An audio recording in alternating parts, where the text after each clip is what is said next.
Hello everyone, আসসালামু আলাইকুম, welcome back to my channel. আমি মৌসুমী এসে পেলাম আজকে একটি নতুন ভিডিও না। আজকের ভিডিওটা খুবই সুন্দর। দেখেন, এটা কি চিনেন? এটা কি বলতে পারেন যে শাকটা কিনা আমাদের স্বাস্থ্যের জন্য, আমাদের হেলথের জন্য কতটুকু উপকারী, কতটুকু বেনিফিট এই গাছটা, এই শাকটা, সেটা আসলে বলে বুঝাতে পারবো না এটার উপকারিতা।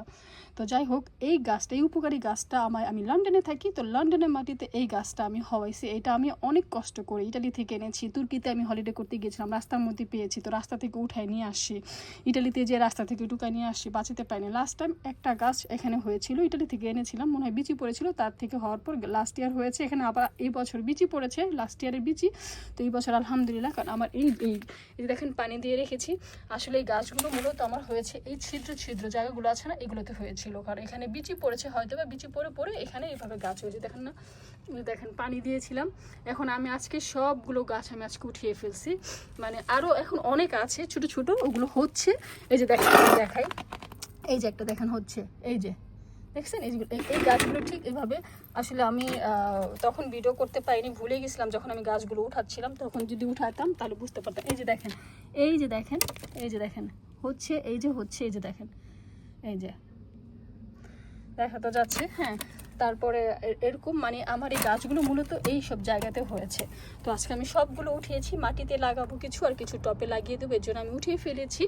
তো আপনারা জানেন, যারা এরকম বিদেশে থাকেন তারা কিন্তু গাছ এনে একটু টপে বা মাটি থাকলে লাগিয়ে দিবেন, তারপর আপনারা এগুলো খাবেন। এটা কিন্তু ডায়াবেটিসের জন্য, কোলেস্টেরলের জন্য, একদম হাড্ডির ব্যথার জন্য এগুলো কিন্তু খুবই উপকারী। এই গাছের পাতাগুলো, এই শাকটা, এটাকে আমরা নুনতা শাক বলি, এক এক দেশে এক এক রকম বলে, কে কী বলে আমাকে অবশ্যই লিখে জানাবেন। আপনারা কে কী নামে ডাকেন, কীভাবে চিনেন এটাকে।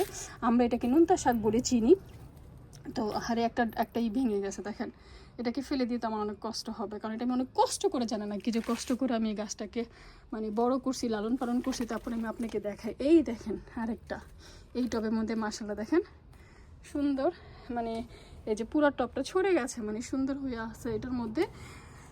তারপরে আমি আপনাকে আরও দেখাই, যে এই টবটার মধ্যে আমি লাগিয়ে দিয়েছি মাশাআল্লাহ, যে ছোটো ছোটো গাছগুলো উঠিয়েছি, এই যে এখান থেকে, এগুলো থেকে উঠিয়েছি, উঠিয়ে যে এখানে দেখেন লাগিয়ে দিয়েছি, এই যে দেখেন। তো আমি এগুলো সব, এই যে দেখেন এগুলো সব লাগিয়েছি। তো এখানে একটা এটা হলো কি যেন বলে এটাকে, এখন তো নামটা ভুলে গেলাম, খানকিনি পাতা, সরি, এটা হলো খানকিনি পাতা। এই গাছটা হচ্ছে, বুঝতে পারতেছি না গাছটা কেন এরকম হয়ে গেছে, মানে বাঁচবে না মারা যাবে তাও জানি না। বাঁচলে বাঁচবে, মারা গেলে মারা যাবে, আর কিছু করার নেই। বাট এই যে এই গাছগুলো আমার, নোনতা শাকগুলো দেখেন, খানকুনি গাছ, নোনতা শাক, মোটামুটি সবই কিন্তু আমার কাছে আছে। তো এই যে দেখেন, এই যে দেখেন, আরও দেখেন। আপনার যদি আমার আরও গার্ডেনের ভিডিও দেখতে চান, আমার কী কী কালেকশন, আমার কালেকশনে আমার দেশীয় শাক পাতা কী কী আছে আমার কালেকশনে যদি দেখতে চান, তাহলে অবশ্যই আমাকে কমেন্ট করে জানাবেন, আমি আপনাদেরকে দেখাবো নেক্সট ভিডিওতে। ঠিক আছে, সবাই ভালো থাকবেন, সুস্থ থাকবেন। অবশ্যই আমার ভিডিওটা সবার সাথে শেয়ার করে দিবেন, সাবস্ক্রাইব করে দিবেন। And thank you for watching. আল্লাহ হাফেজ, আসসালামু আলাইকুম।